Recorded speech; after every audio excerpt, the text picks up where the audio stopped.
मध्य प्रदेश के सागर में लव जिहाद को लेकर हुए बवाल से जुड़ी बड़ी खबर है। पुलिस ने लड़के और लड़की को ग्वालियर में पकड़ लिया। सागर के सनौदा इलाके में शादी से पहले लड़की लापता हो गई थी। लव जिहाद के खिलाफ गुस्से की आग इलाके में अभी थमी नहीं है। हिंदू और मुस्लिम समुदाय के लोग ऐसे सामने आए कि पूरा इलाका जंग का मैदान में तब्दील हो गया।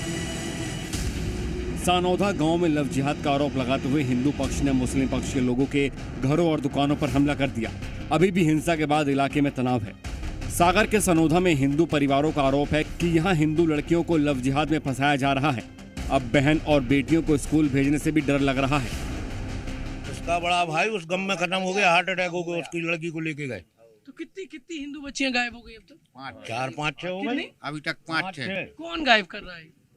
मुसलमान लोग कर रहे हैं, टारगेट कर रहे हैं उनको। जब लव जिहाद वाली क्या चक्कर है उनको। स्कूल नहीं जा पाती बच्ची। क्यों नहीं जा पाती? जाती हैं तो वो टेंट बना लिया उनने आपे मापे का रास्ते में, उन्हीं जगह पे। और सरकारी जो जगह थी राजस्व विभाग उन पर कर लिया। हिंदू युवती के भागने से इलाके में बवाल मच गया। शनिवार को लड़की के घर बारात आने वाली थी। इस घटना से गांव में तनाव फैल गया और उपद्रव शुरू हो गया। इस पूरे मामले में लड़की के परिवार वालों ने पुलिस पर लापरवाही का आरोप लगाया है। 5-7 जो 10 परिवार ऐसे हैं कि जो अराजक तत्व के हैं और जो काम करते टारगेट करते हैं। किसको? हिंदू वर्ग की लड़कियों को। नंबर 2 के भी काम करते रहते हैं। बहुत सी चीजें हैं इनकी, इसी में लिप्त रहते हैं। ये चीज कल जैसे स्थिति बनी, अगर शासन पहले से सक्रिय हो जाता या अपहरण की रिपोर्ट हो जाती, गुमशुदगी की जगह पे अपहरण की, तो जकाय को नौबत आती। पुलिस ने लड़के और लड़की को ग्वालियर में पकड़ लिया है। अब पूरे मामले पर दोनों से पूछताछ की जाएगी। पुलिस के मुताबिक दोनों अजमेर भागने की तैयारी में थे। सांप्रदायिक हिंसा मामले में नया मोड़ तब आया जब पता चला कि अनस 3 साल से युवती का शारीरिक शोषण कर रहा था। सागर पुलिस ने अनस पर पॉस्को एक्ट और रेप की धाराओं के तहत मामला दर्ज किया है।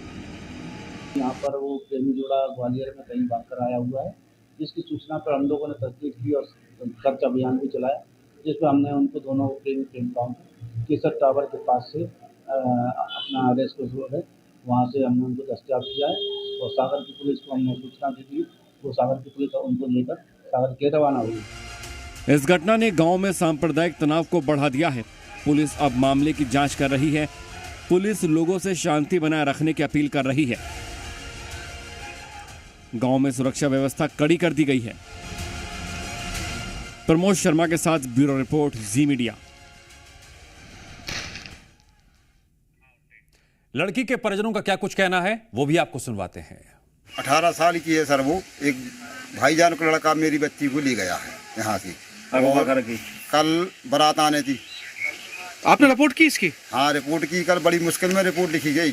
क्यों सर, वहाँ हम जो रिपोर्ट करने गए, हमने सुबह 9 बजे बैठा रहे, ये नहीं है, वो नहीं है, जो नहीं है वो नहीं है। उनने कम से कम 5 लाख रुपए ले रही थी पुलिस वालों ने। हम उनकी रिपोर्ट नहीं लिख रहे थे। बड़ी मुश्किल से उन्होंने रिपोर्ट लिखी। हमें 4 बजे भाईजान को लड़का अनेस अपहरण करके लेकर हमें मोड़ी खरात में हम गए थे शादी में। फिर क्या हुआ? सुबह 6 बजे बड़ी भाई ने देखा कि घर में मोड़ी नहीं है। आपने पुलिस में रिपोर्ट की थी? रिपोर्ट करीबन जैसी लिखवाई उसी रिपोर्ट हमें लिखी नहीं गई। तो अभी उसके अनस के घर वालों से बात की थी आपने? नहीं की, नंबर ही नहीं है हमारे पास में। तो आपकी बिटिया से बात हुई फोन पर? नहीं भैया।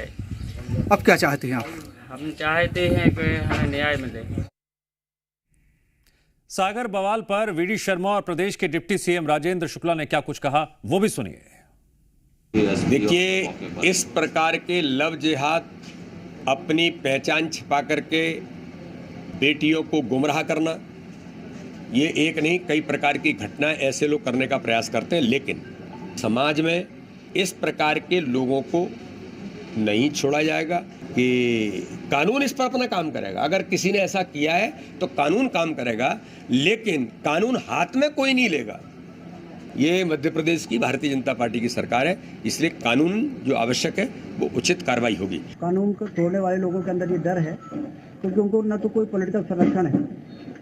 पहले अपराधी वहाँ पर स्वतंत्र हो जाते थे जहाँ पर राजनीतिक संरक्षण उनको मिलता था, लेकिन भारतीय जनता पार्टी की सरकार में अपराधियों को संरक्षण राजनीतिक रूप से नहीं है, ये सब जानते हैं। और इसलिए उसके बावजूद यदि कोई अपराध करता है तत्काल उस पर कार्रवाई होती है। जीरो टॉलरेंस पे हमारी सरकार अपराध के प्रति हमारा रवैया है।